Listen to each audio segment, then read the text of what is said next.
Assalamualaikum warahmatullahi wabarakatuh. Perkenalkan, nama saya Muhammad Rizkan dengan NIM 2206282 sebagai pemateri 1 dari teori psikoanalitik kontemporer Erik Erikson. Kita akan langsung masuk ke struktur kepribadian. Menurut Erikson, struktur kepribadian manusia dibagi menjadi 3 bagian, yaitu yang pertama adalah ego kreatif.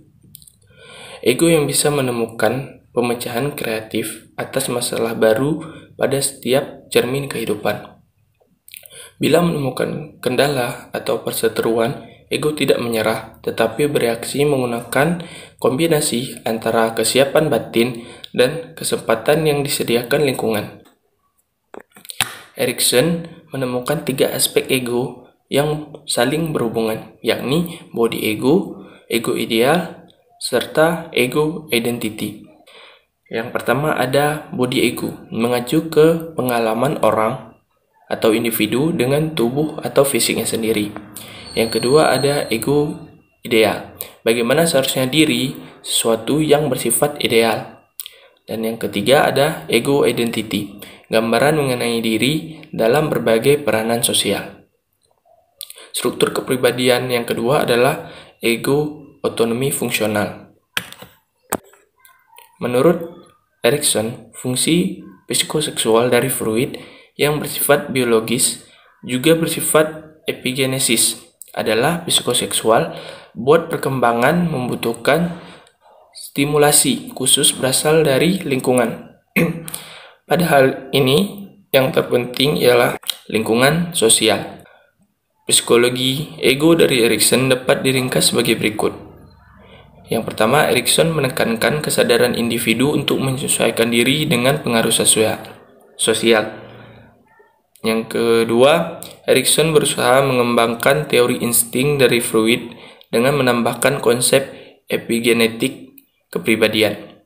Yang ketiga, Erikson secara eksplisit mengemukakan bahwa motif mungkin berasal dari impuls id yang tak sadar. Namun motif itu bisa membebaskan diri dari id seperti individu meninggalkan peran sosial di masa lalunya. Yang keempat, Erikson menganggap ego sebagai sumber kesadaran diri seseorang. Struktur kepribadian yang ketiga adalah pengaruh masyarakat. Walaupun kapasitas yang dibawa sejak lahir penting dalam perkembangan kepribadian, bagian besar ego muncul dan dibentuk oleh masyarakat. Erikson lebih mementingkan faktor sosial dan historikal, kebalikan dengan Freud yang pandangannya sebagian besar biologikal. Bagi Erikson, ego muncul bersama kelahiran sebagai potensi yang harus ditegakkan di dalam lingkungan kultural. Masyarakat yang berbeda dengan perbedaan kebiasaan cara mengasuh anak cenderung membentuk kepribadian yang sesuai dengan kebutuhan dan nilai-nilai budayanya. Oke, selanjutnya kita masuk ke dinamika kepribadian. Erikson menyatakan bahwa ego adalah sumber kesadaran diri individu. Ego mengembangkan perasaan yang berkelanjutan diri antara masa lalu dengan masa yang akan datang selama proses penyesuaian diri dengan realita. Oke, selanjutnya akan dilanjutkan oleh pemateri kedua. Saya akan melanjutkan materi selanjutnya, yaitu tentang perkembangan kepribadian. Nah, teori Erikson yang terkenal yaitu teori tentang 8 tahap perkembangannya pada manusia. Menurut Erikson, sepanjang sejarah hidup manusia, setiap orang mengalami tahapan perkembangan dari bayi sampai usia lanjut.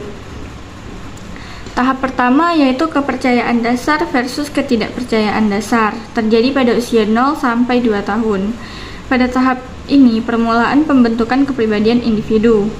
Rasa percaya tumbuh dari adanya perasaan akan kenyamanan fisik dan rendahnya rasa ketakutan serta kecemasan tentang masa depan.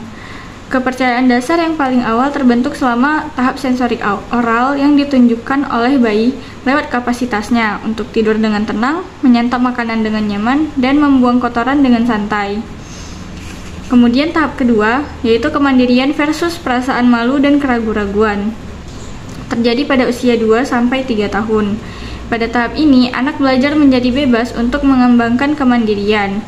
Kebutuhan tersebut dapat terpenuhi melalui motivasi untuk melakukan kepentingan sendiri, seperti belajar makan, berpakaian sendiri, berbicara, bergerak, atau mendapatkan jawaban dari pertanyaannya. Kemudian tahap ketiga, yaitu inisiatif versus rasa bersalah. Terjadi pada usia 3-6 tahun. Masa ini sering disebut juga dengan masa prasekolah. Pada tahap ini, perkembangan anak ditandai dengan kemampuan praaksaranya sesuai dengan tugas perkembangannya. Tahap ketiga ini juga dikatakan sebagai masa bermain. Tugas yang harus diemban seorang anak pada masa ini ialah untuk belajar mempunyai gagasan atau inisiatif, tanpa banyak terlalu melakukan kesalahan. Kemudian tahap keempat, yaitu berkarya versus rendah diri, terjadi pada usia 6-12 tahun. Pada tahap ini, kekuatan yang perlu ditumbuhkan ialah kompetensi atau terbentuknya berbagai keterampilan. Membandingkan kemampuan diri sendiri dengan teman sebaya terjadi pada tahap ini. Keberhasilan pada anak membuat rasa percaya diri. Sebaliknya, apabila anak menemui kegagalan, maka terbentuklah inferioritas. Kemudian tahap kelima, yaitu identitas versus kekacauan identitas, terjadi pada usia 12-20 tahun. Di sini anak sudah mulai menjadi remaja. Masa ini merupakan masa pencarian identitas.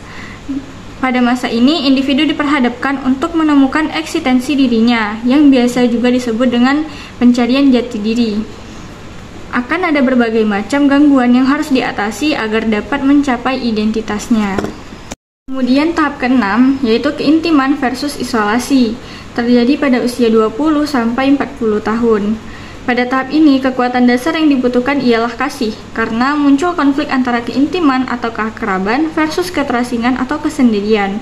Agen sosial pada tahap ini ialah kekasih, suami atau istri, termasuk juga sahabat yang dapat membangun suatu bentuk persahabatan yang dapat tercipta rasa cinta dan kebersamaan. Bila kebutuhan ini tidak terpenuhi, maka muncullah perasaan kesepian. Kemudian tahap ke-7, generativitas versus stagnasi, terjadi pada usia 40-65 tahun. Tahap ini yaitu terjadi pada usia dewasa. Mereka yang berada pada tahap ini memiliki semangat untuk membantu generasi muda dalam mengembangkan dan menjalani hidup agar lebih berguna. Orang tua harus melakukan lebih banyak hal daripada hanya menghasilkan keturunan. Mereka juga harus melindungi dan membimbing anaknya. Tahap ke-8 yaitu yang terakhir, integritas versus keputusan, terjadi pada usia 65 tahun hingga usia kematian. Pribadi yang sudah memasuki usia lanjut mulai mengalami penurunan fungsi-fungsi kesehatan. Begitu juga pengalaman masa lalu, baik keberhasilan atau kegagalan, menjadi perhatian sehingga kebutuhannya adalah untuk dihargai. Fungsi pengalaman hidup, terutama yang bersifat sosial, memberi makna tentang kehidupan. Sekian materi dari saya, akan dilanjutkan oleh pemateri ketiga. Perkenalkan, nama saya Satria Ramawijaya dengan NIM 2206200083. Saya akan melanjutkan materinya ke materi berikutnya, yaitu pengaplikasian teori Erikson. Teori ini bisa diaplikasikan pada pendidikan sosial, pada anak-anak dan juga remaja, karena teori ini sangat terfokus pada perkembangan sosial. Teori ini juga bisa digunakan untuk membantu orang tua berinteraksi dengan anaknya dengan baik dan sesuai dengan umur anak tersebut. Dalam psikoterapi, analisis konflik sangat berguna untuk memahami kepribadian klien. Erikson sendiri tidak mengusulkan perawatan yang khas menurut teorinya. Namun Erikson mengembangkan play construction test dan juga Erikson psychosocial stage inventory sebagai bidang pengukurannya. Yang pertama ada play construction test, di mana seorang anak diberikan mainan dan disuruh berimajinasi untuk menjadi sutradara dan membuat film. Dengan mainan tersebut, cerita dari film yang diimajinasikan anak itu secara tak sadar akan menunjukkan alur kehidupan anak itu sendiri. Lalu yang kedua ada Erikson Psychosocial Stage Inventory, yaitu sebuah kuesioner dengan 72 item yang menunjukkan bagaimana anak menghadapi ke-6 tahap konflik psikososialnya dari bayi hingga dewasa awal. Yang diukur dari tes itu adalah kepercayaan, otonomi, inisiatif, ketekunan, dan intimasi dalam skala 1-5. Baiklah, itu saja yang bisa kami sampaikan atas presentasi kami tentang teori psikoanalitik kontemporer Erikson. Jika ada kekurangan atau kesalahan, kami mohon maaf. Assalamualaikum warahmatullahi wabarakatuh.